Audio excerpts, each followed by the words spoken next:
Estamos começando mais um programa. Podem cantar, vamos lá, por favor. Olha só, hoje no programa eu vou conversar com dois cientistas brasileiros, o professor Elaiel, o professor Caruso, do Centro Brasileiro de Pesquisas Físicas do Rio de Janeiro. Professor Elaiel, o que é um acelerador de partículas? Bom, um acelerador de partículas é um instrumento científico que é projetado, que é desenhado para produzir partículas que existiam no início do universo, mas que existem ainda hoje. Muitas delas são bastante instáveis, então é preciso que nós as produzamos nessas experiências com os aceleradores para que a gente possa tirar informação sobre o mundo das partículas, a matéria do universo. E é interessante observar que esses aceleradores não estão muito longe de nós. Dentro de nossas casas, nós temos um objeto que reproduz os mesmos princípios de um acelerador, que é o tubo de imagem da televisão. A TV? Nunca imaginei. O tubo da televisão é um acelerador de partículas? Exato. Que é um acelerador de partículas, não precisa ser só o LHC. É um aparelho científico onde partículas que têm carga elétrica são aceleradas pela presença de campos elétricos. Esses campos elétricos aceleram as partículas, aumentam as suas velocidades. Essas partículas no tubo de imagem têm a sua trajetória organizada pelo campo magnético e aí eles são jogados contra as telas para produzir a imagem. E vamos agora falar do mais famoso acelerador de partículas, o LHC. Professor Caruso, o que significa LHC? LHC são as iniciais da expressão em inglês Large Hadron Collider. Large Hadron Collider. É o grande colisor de hadrons, né? E o que é um hadron? Hadron é uma denominação genérica das partículas elementares, né, que vem da palavra grega hadros, que quer dizer forte. Portanto, os hadrons são aquelas partículas que se mantêm coesas por força das interações fortes. Muito interessante. Agora vamos para as perguntas da plateia. Alguém tem pergunta? E onde fica o LHC? O LHC fica hospedado num laboratório europeu chamado CERN, que fica na cidade de Genebra, na Suíça. Essa circunferência passa por subsolo francês e suíço. O CERN, é preciso dizer, já era um laboratório conhecido desde a década de 50. Ele, na verdade, foi fundado em 54, justamente com o intuito de fazer pesquisa nessa área do que nós chamamos de subnuclear, de partículas elementares, né, que existem dentro do núcleo atômico. E por que o LHC fica debaixo da Terra? Bom, um dos motivos é a facilidade que isso representa de se poder blindar o problema da radiação que inevitavelmente é produzida nos aceleradores. E o outro é que ninguém quer ter um acelerador de partículas como vizinho, né? Como ele tem no seu anel principal 27 quilômetros de circunferência, né, você precisaria desapropriar uma área muito grande, né? Então, esses são essencialmente os dois motivos pelos quais ele está no subsolo. E o que acontece dentro do acelerador de partículas? Para te explicar isso, eu preciso primeiro dizer que o acelerador de partículas, na verdade, é um grande complexo de instrumentação que envolve o acelerador propriamente dito e um conjunto de detectores. Esses detectores, geralmente eletrônicos, eles são um prolongamento dos nossos sentidos, dos nossos olhos, do nosso tato, só que muito sofisticados. Entendeu? Então, o que vai haver lá dentro, você vai ter no anel colisor dois feixes de partículas que vão caminhar em sentidos opostos. Em alguns pontos desse anel, eles vão ser forçados a colidir um com os outros, né? O resultado dessa colisão de partículas vai gerar muita energia, né? E essa energia a gente já sabe desde o velho Einstein, né, que pode se transformar em massa, pode criar partículas com esse processo, né? E essas partículas criadas é que vão ser detectadas pelos detectores específicos que vão transformar os sinais eletrônicos em algo que o computador entenda. E como funcionam esses detectores? Aí depende do tipo do detector. Tem alguns que são chamados calorímetros, que a gente aprende na escola, né? Aqueles que vão medir o quanto de energia é depositado ali. Há aqueles que detectam partículas carregadas pela sua interação com o campo elétrico, né?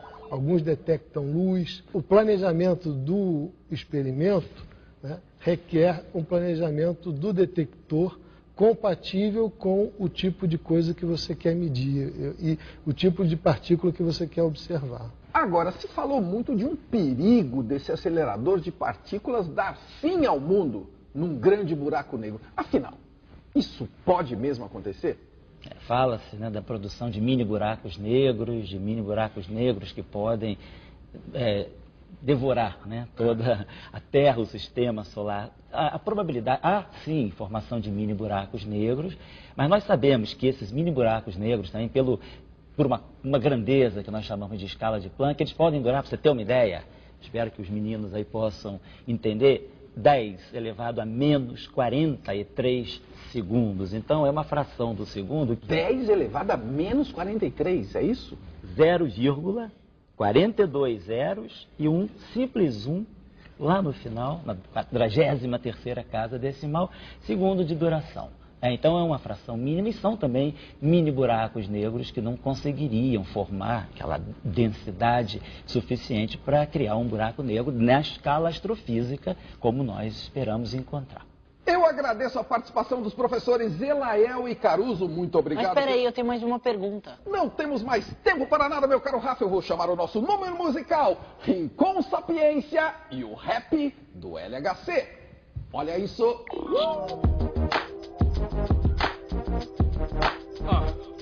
Sapiência, membro de um grupo de física de partículas. LHC é muito massa. Quilômetros de túneis sob o subsolo para que o próton percorra e faça um círculo que atravessa a Suíça e a França. Progresso científico, veja a mudança. Cooperado por 60 nações. 2 feixes de prótons nesse anel geram colisões. Até o centro dos detectores. Quantidade de energia alojada em um pequeno espaço se transformam em partículas massivas. São criadas pelo vácuo daquele pedaço. O LHC analisa e vê pra onde foi a antimatéria. Analise e veja as colisões dos íons. Repare bem as suas direções. CMS e Atlas pertencem ao mesmo tipo, sempre procurando uma partícula nova. O LHC acelera os prótons, assim na cabeça a descoberta renova. Os planetas, asteroides, as estrelas, buracos negros, as galáxias podemos vê-las. Como toda essa matéria não explica o que mantém as estrelas unidas, dúvida fica. A matéria que interage na gravidade, sem enxergar como pegamos as propriedades. Lembre então, energia de conservação, assim partículas se mostram da forma que são. Vemos partículas voando no jato do spray, nada chegando do outro lado, violaram a lei. Isso não faz sentido, deve haver outra partícula escura no balanço do ocorrido. O LHC analisa e vê pra onde foi a antimatéria. Analise e veja as colisões dos íons. Repare bem as suas direções. Antimatéria, irmã do mal da matéria, é assim, exceto pela carga e pelo spin. Partícula e antipartícula a mesma coisa são, mas a antipartícula não se prende não. E quando ela encontra sua irmã do bem, se transforma em energia, depois se dissipa. Quando se cria energia através da matéria, é o que eles fazem no LHC de forma séria. Matéria e antimatéria, quando na mesma quantidade se unificam e se obtém a tentativa de voltar até o início, quando o universo se criou, o Big Bang, voltando à forma que toda a matéria explodiu. Antimatéria de alguma forma então sumiu. Em volta vemos a matéria em abundância, mas a antimatéria em nenhuma circunstância. Podemos vê-la? Então se ligue. Está na onda do momento a pesquisa do bóson de Higgs. A sua longa linha reta deve ser vista. Se não acharem, vão dizer que não houve a conquista. O Higgs não existe não, é preciso novos físicos, deve haver explicação. Algumas coisas que tem massa não acabam se encaixando naquele modelo padrão. Apesar de não dizerem o que ele é, acham que a massa das partículas existe porque tem um campo que cobre todo o espaço. Assim desaceleram e passam a fazer as outras partículas, como fóton, que não tem massa, correrem em linha reta. Mas algo pesado como quark top está comendo, puxando, obstruindo a sua meta. O LHC analisa e vê pra onde foi a antimatéria. Analise e veja as colisões dos íons.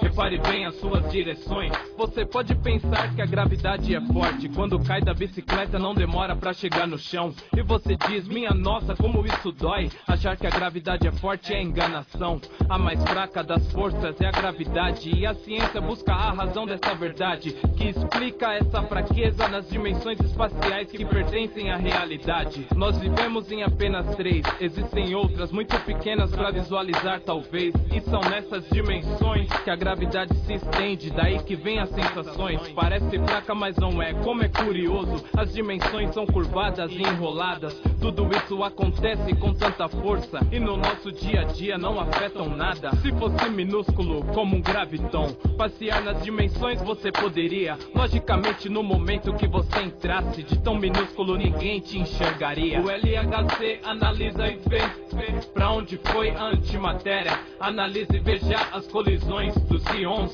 Repare bem as